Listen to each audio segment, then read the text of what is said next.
Hey guys, Tisha here, and we are back with another Sister Wives Season 6 review.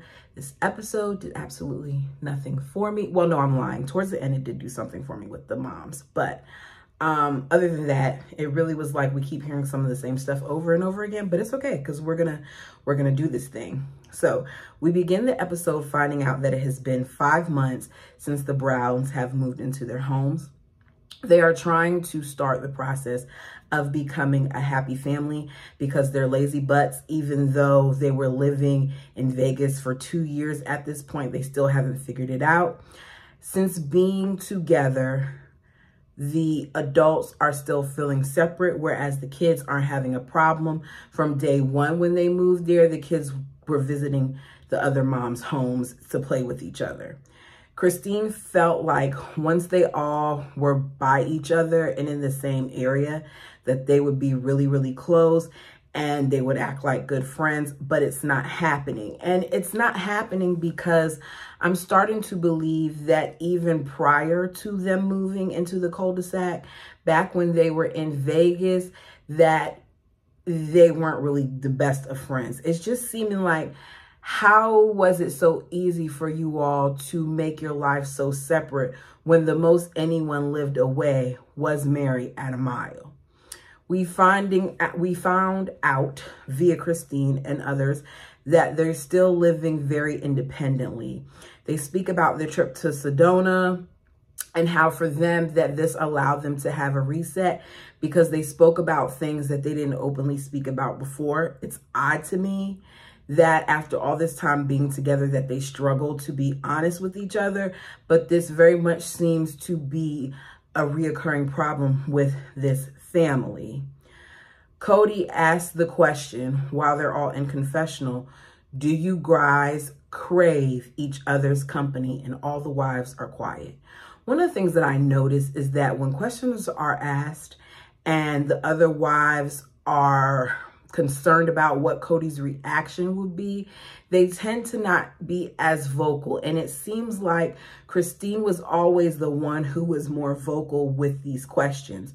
So he asked the question again, do you guys crave each other's company? And Christine says, yes, I would like it to be different than it is right now. My life is very sad and it's nothing like what I wanted. Janelle, on the other hand, says, the great thing is that we have the chance to commit to being one family and to work on this instead of being 4 separate families, and that it's going to be okay because they're going to do it. When I heard Janelle say it, I was like, okay, way to fix this, Janelle. You guys are going to fix it. Great. But what are you doing to fix it? Because the Browns put all of this weight into this mission statement, but they put no action into it. The family has been together for over 16 years. Robin, at this point, we know, has been there for over 2. And this is the first time that the family has decided to sit down to have the hard conversations. So Christine says that one of the things they've been working on since Sedona is to talk about things they don't normally talk about with each other. So their first step is finances. So they sit down in the middle of the day to have this financial conversation. I don't understand what in the world they were doing prior to this, especially since they already had 1 child in college. The fact that they waited till after that child was in college to have a financial conversation is like, what are y'all doing? So first step they talk about is tuition and how much money they're going to put towards tuition. We find out that Leon's school is going to be $28,000 a year. Mary did some research and she said at UNLV, if you do 16 credits, the tuition there is $7,400, which is a significant difference. We're basically saying that 2 children can go to college for what it will cost for 1 child to go, right? And still have extra money. So Cody doesn't know this answer. So he says, Janelle, how much money did we pay for Logan this last year? I wonder who's truly a part of the we, because how do you not know how much money was spent on your child's education? She says that we paid $6,500 for Logan with housing. I think it may have been a little bit more than that, because if you guys remember, Logan gave Aspen a tour, which means he was a part of work study. So he was probably getting money towards his tuition from that as well. Cody says that he doesn't want his children to get loans. If they want money from the family, then they can't get loans. I didn't like him saying this because I feel like it's always either you're going to do this or you're not going to get that. He does this whole spiel about how the United States is a debt-based society, how most kids go to school and they don't even get careers into what they study, etc., etc. As they're talking about different things and financing and all that other stuff, they talk about the cars, and we find out that both Aspen and Logan have gotten cars this year.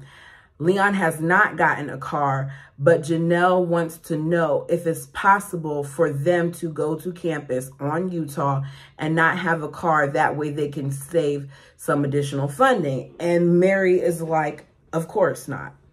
I don't want to send my child up there without a car. That is fair. But I understand where Janelle was kind of coming from, because it is a lot to have to put out all of that money for 1 year of education when your child's money is nowhere near that amount. Janelle then suggests, okay, well, if we're not going to do that, maybe we can get some more money by having Aspen not live on campus. And Cody shut that down immediately. Cody says, look, I'm not going to take from the other kids just because Leon wants to go to the expensive school. I wish Cody had this attitude about more things than about other children, because when it came to Robin's children, he didn't really consider the family, but apparently in this moment, he's going to consider the family. He then tells Mary, Leon is going to have, no, not Leon. He tells Mary she's going to have an empty nest, so maybe they could just take the money out of her budget. And they go through this whole spiel about that. And he talks about how, Mary, you're not going to have kids in your house. And so you're not going to need the budget on that. So maybe you could put the budget on this and all these other things. I don't quite understand their budget, because it sounds like all of the moms originally had a budget for their home. If you have a budget for your home, I would think that additional funds for college aren't a part of that. I would think that college should be a separate budget. But because of the amount of children that there are, can we say it's really fair for Mary to have to put all those children through college when she only has one? Then again, can we say it's fair for Mary to have all that house when she only has one? Or is it fair for Janelle to have been putting more money into the pot when she was the one working all those jobs? So sometimes I feel like because things aren't equally across the board, that it causes some problems. Then part of me is like, okay, Mary has one child, so Mary's not going to spend as much on college as the other parents are anyways, because it's only one child that she's putting through. But anyways, let's get back to this. As Cody is complaining about how it's no way they're not going to be able to go, Leon is going to have to find something else, it's not going to work, Robin says, look, they basically have 3 ways to get to this school. It's either parents, scholarships, or financial aid. And Cody adds they also can have a job that pays. Now, Cody is being a little, that doesn't work. Not saying that they can't have a job, but if you're going to a university, most universities that job is not going to pay for tuition, especially within this case. Let's just talk about Leon's. Leon's tuition is $28,000 a year. If Leon works full-time at a job, maybe they can afford that. But if they're working part-time hours based on a high school education, back when this was being filmed, do we really think that Leon would have been able to pay for college when they were working a minimum wage job?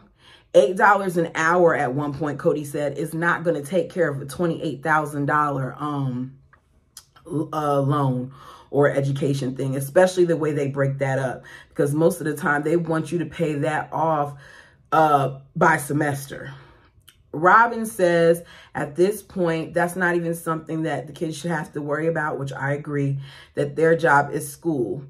They then call Leon over to explain why they want to go to this college.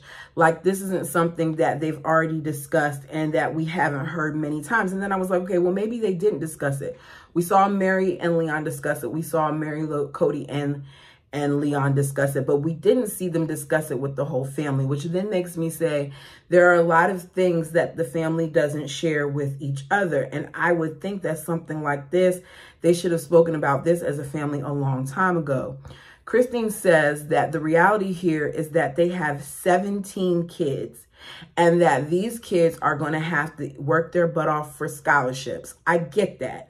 But at the same time, it's not fair to demand that these kids don't pursue their dream school or what they really, really want just because these parents decided to keep procreating and to keep having so many kids. None of these kids asked to be here. Robin says to Leon, if we can't afford Westminster, is there somewhere else you want to go locally? And Leon says, no, I'm not staying here. Mary and Cody should have made Leon have a plan B, C, and D. It ended up working in their favor because we know that Leon is going to get to go to the school that they want to go to. But Leon was very entitled when it came to all of this. And I know some of their reasons were for religious purposes, but it just seemed like there was no middle ground when it came to this for Leon. Leon lets the parents know that they want to go because they want to be connected back to the church, which I believe is the biggest reason. But it's a shame that Leon couldn't find, even though they were going to a church, they couldn't find that connection that they had while they were in Utah. So Leon wants to be connected back to church. Leon says it's nice here, but they've been missing church. They've been missing that foundation and they need to go back. They also want to have the opportunity to be around like-minded people who eventually would want to have sister wives when it's time to get married. I don't think that that was reasonable. An explanation, the whole sister wife thing, especially since Leon originally wanted to become a doctor. Like, you didn't have time to even worry about all of that. Your main focus at that point needed to be school, but it worked. Robin said, we're going to have to find ways to get you there. Mary lets it be known, Leon, we're not giving up. Janelle and Christine are also on board, and they all agree that they're going to do everything they can for her. Cody doesn't say anything when all this is going on. I wonder if their tune changes because Leon was crying and said the reasons in front of their face, because before Leon came in there, it seemed like most of the parents, with the exception of Mary, were not feeling the idea of Leon going to such an expensive school. Cody then says, we'll do what is necessary to help it be done if it can be done. So he changed his tune. And I think part of the reason why he changed that tune is because of Robin, if I'm being honest. And I say that because Cody was trying to talk her out of, Cody was trying to talk them out of being in Utah very early on. Cody did not feel like it was reasonable. This was something that they discussed over time. And I think Robin adding in her 2 cents kind of changed Cody's mind. We know Robin has a way of doing that. Okay. So now it's Mother's Day weekend, and his mother-in-law and his mother-in-laws, plural, for them, and his mother is in town to spend the holiday with them. So Bonnie is Mary's mom. That's the one that they used to convince to convince Cody to do things. She's the go-to when it comes to polygamy stuff. Janelle's mom is the nurse hotline. She's the one that they used to call when things were going on with the kids and she was sick and all of that. We knew that she came into Cody's family. She is Cody's other mother. She's married to Cody's dad, Wynn. Then we have Christine's mom, who is calm, and despite leaving plural marriage, she supports the Browns and she prays for them. We have Robin's mom, Alice, Through Robin's voice, Robin lets us know that she was the first and the second wife, so she knows a lot about polygamy for those reasons. But we all know that Robin's mom, just like Robin, was a wife and divorced that parent and then became a wife again. So just all this first wife title, like anyway. I don't really care for Alice because Alice created Robin and Alice made Robin the way she is because Alice and Robin are the same person in some regards. We then know that there's Janelle's, who is, I want to confuse. Janelle is Cody's mom, but sometimes they call her Janelle, and then I heard Janelle. Anyway, Cody's mom is calm. She's great. She's loving. She's compassionate, right? Did I get all the moms? Yes, I did. Okay. So we see Cody go out with the moms to pick up gifts. He's picking out items for the wives, and the moms aren't really liking what he's picking up. He picks up a gift for Janelle that says, I kiss better than I cook. And we get a whole discussion about this. And he says he's not insulting her cooking. He's complimenting her kissing. The whole little thing was weird. Janelle's mom wasn't a fan, but Janelle ended up liking it in the end. So he knew what to do in that case for his wives. Bonnie thinks Cody is amazing despite the stupid mistakes he makes. I said, like treating your daughter like crap. He lets us know that he has monogamous buddies who have mother-in-laws that they don't like. And he also has some that like mother-in-laws that they have. And he says that he claims to love them all equally, but he does sometimes have a mom-in-law that will get on his nerves, but he's not going to say who it is. At that point, who could it be? Because I doubt it's Robin's mom. She ain't even been in the family long enough. All right. Cody's mom, as he's picking out the different gifts, says it's important for Cody to make sure that he is being fair, that he needs to love them all equally. He needs to treat them all equally. He needs to think about all of this while picking out their gifts. And it's sad that he didn't listen to that. Janelle's mom said that sometimes it's hard to say, gee, Cody, I think that that's stupid, because she doesn't want to hurt his feelings. And she says this with all the moms around, including Cody's mom. They then talk about, we see them go out to lunch after Cody purchases and everything, and they start talking about different things. And one thing that comes up is, how has it been since moving into the new homes? And he talks about how they're learning to re-engage with one another, which point back to the fact that for 2 years, these people were not interacting, and they try to make us feel like they were. It was truly a camera thing. He says that they've been trying to work on a mission statement. Bonnie thinks it's important to have everyone going in the same direction, so the mission statement would be good. She points out that as the man in the polygamous relationship, that he holds the highest responsibility and that he has a lot of weight on him that is different than what the wives have. I feel like Cody didn't take his role seriously enough, and I think that he took it for granted, because there's so many instances where Cody dropped the ball. Had he done what the plural man is supposed to do in the family, a lot of these things that we're seeing wouldn't have been an issue. Christine's mom raises a very good point, and she says, how will you guys creating this mission statement make things different? Cody says that he feels like it will give them all a purpose, where the way things are right now, they work together, they have a business together, and they're raising children together, but he still doesn't feel like they're as close as they could be. And my question is, why is that? Why is it that you all can't be close? And Christine's mother asks him that same question, and he can't answer it. He says he thinks part of the problem is that we aren't dealing with our issues. And to be honest, it's always been that way. And we know that. He said that Sedona is what showed him that the wives wouldn't be able to stay a family if he's gone. And I don't understand how it took Sedona to show that.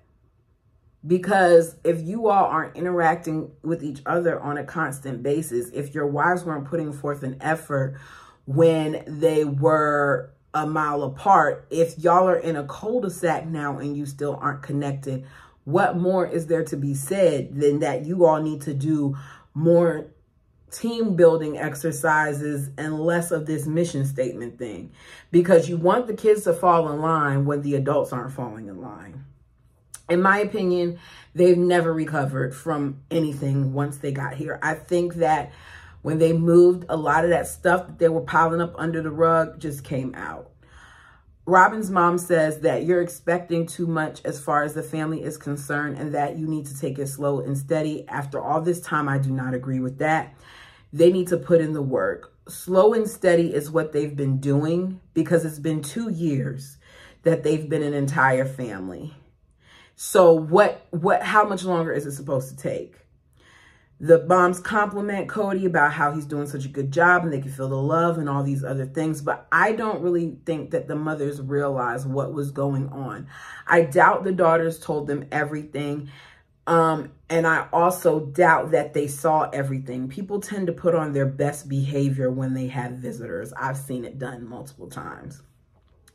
It's the next day. Cody and the kids are preparing food. He's stressed as usual, running all over the place. He makes everything always seem such like a task. He ends up blowing a fuse. It's very chaotic. He's running all over the house saying that the fuse is blown, the fuse is blown. He didn't know where the fuse box was. He finally found it outside. He turned it back on. And he's doing all of this, but the kids are the main ones doing the work. Cody is kind of like observing, but making things more hectic, even though he's not doing it. Cody is not a cook. We know. We've seen him burn steaks and all that other stuff. Cooking is not his thing. While doing all of this, the ladies are at the house talking and relaxing. We see Savannah come over to tell them that the food is ready. The family goes over there. And he gives a speech to the ladies and how he appreciates them, and he gets choked up. And in confessionals, Christine said, God bless him, he's an idiot. The healthiest thing for us to do would be to laugh at Cody's antics. She's like, I'm not alone in this, right? And she was alone in this. They just left her out to dry. They were looking at her like she was crazy. Christine says, if we got together and laughed and talked about the things he does, it probably would bring us closer together. From Robin's mom's perspective, Robin lets us know, because she doesn't agree with anything that Christine just said, your husband is just a man. And it's a woman's job to not get wrapped up in that man by telling a guy that, you know, she's not okay and she needs him to keep letting her know she's okay and it's okay and basically complimenting her, making her feel like she's needed and wanted and all those things. It's not that man's job, which is crazy to me. But this is how the bird was trained, and the bird was trained, and it worked for Cody. The mom says, because they asked, like, what are some things that have helped you in polygamy, or did you notice? So the mom says that it's important to be individuals. Cody's mom says that knowing that she wanted to be part of polygamy never allowed her to know the pain that it would create. Cheryl, who is Janelle's mom, looks at her and smiles with tears in her eyes. We know that they're sister wives. Cheryl says, it was hell. There were times where I felt like I was not welcomed in the family and I felt like I was an outsider. And Cody's mom lets us know that she was jealous, that when Cheryl came into the family, she was very smart. She was business oriented and all these other things, which is a lot of what Janelle is. And she saw how close that they were, and that Wynn was spending a lot of time with her because they were doing business things. So she said she received a lot of pain and jealousy from that. And in her mind, the pain was because she was being self-centered and jealous, and she realized that she had to change. I struggle with this aspect of what they're saying. with plural marriage, and we can all agree to disagree, but I just don't feel like God would want me to be in a position where I have to put my feelings to the side all the time and suppress them because I'm one of many and my husband has to spend his time with other women. I think it's okay to feel like, okay, there are going to be times where you have to make sacrifices for your family. I get that. But to come down on a woman because she's experiencing a natural emotion, which is jealousy, because she sees something in her husband and this other woman that they don't have, I think it's kind of harsh to be like, oh, suppress it and deal with it. Keep sweet. What changed for her was that she made additional effort and she felt like she was supposed to be there. This is what Cheryl says, that she felt like she couldn't keep looking at it like she was an outlier and all that other stuff when she knew that she was supposed to be there. The ladies were extremely transparent during this moment, and they told us more about themselves in this one episode than the other ladies did in 6 seasons. So they say you have to develop unconditional love. And Cody's mom echoes this. And she says you have to develop unconditional love. You have to accept each other as you are. Don't try to change one another, which is something that Cody never did. And I feel like that's part of the reason why Mary has always suffered over the years, because Mary was trying to mask who she is and change who she is. And her family didn't accept her for who she was. Christine's mom says that with her struggle in plural marriage was always trying to do what she was supposed to do. Soon as she's saying this, Mary starts getting teary-eyed. She was told what to do by her wives, and then she was told what to do by her husband and how she should do things for her husband and what she should do to be a good mom and how she couldn't just live the life that the way that she needed to. She had to live the life the way that the family wanted to. And she said that it was tough. She said, I'm a good person and I love God, and I just did not need to be told how to do life. And while she's saying this, Mary is crying. And I think that Mary could relate to this so much. And I wish she had an opportunity to talk to Christine's mom one-on-one, because it seems like a lot of what she was saying is very similar to what Mary was saying back then and what Christine now says. She said her leaving hurt a lot of people, and it devastated Christine because she left the faith and the family, and she didn't want to hurt them, and she was overwhelmed by it all.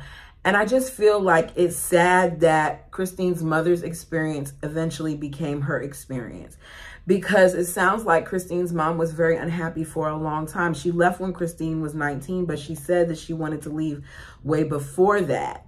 We find out that because her mom left, that when Cody and Christine were getting married, that she was not invited to the wedding. And at one point, they did not want her to be around the kids. And Cody's mom pulled both Christine and Cody to the side and said, it is not okay for you to take those kids away from their grandmother. Don't do that. You have to love her. Keep communication open. Cody's mom says that they needed to be humble enough to know that God loves each and every one of us. So we need to love each other, and every one of them should love each other. And I think that that right there resonates with me. I told you all before, I have different feelings about religion. I have my beliefs, and I do feel like no one religion has everything right. I feel like you can take a little bit from each. But the overall thing to me that we should all practice, whether you're atheist or not, is love. Love goes such a long way. And if Cody was able to take his mother's advice and to truly love these women, there's a lot of pain and suffering that would not have happened to these women, to these kids, and ultimately to this family. All the ladies are given their gifts. They like them. Cody says, in the end, this is all about being loving and forgiving, even though we know that Cody never forgave. You all let me know your thoughts and opinions down below. Like the video, subscribe if you haven't done so already. And until next time, y'all, I'm about to give this clicker away. I'm gonna throw it in the trash. No, I'm not. I'll talk to you guys later. And I'm gonna hit the off button myself. Peace out.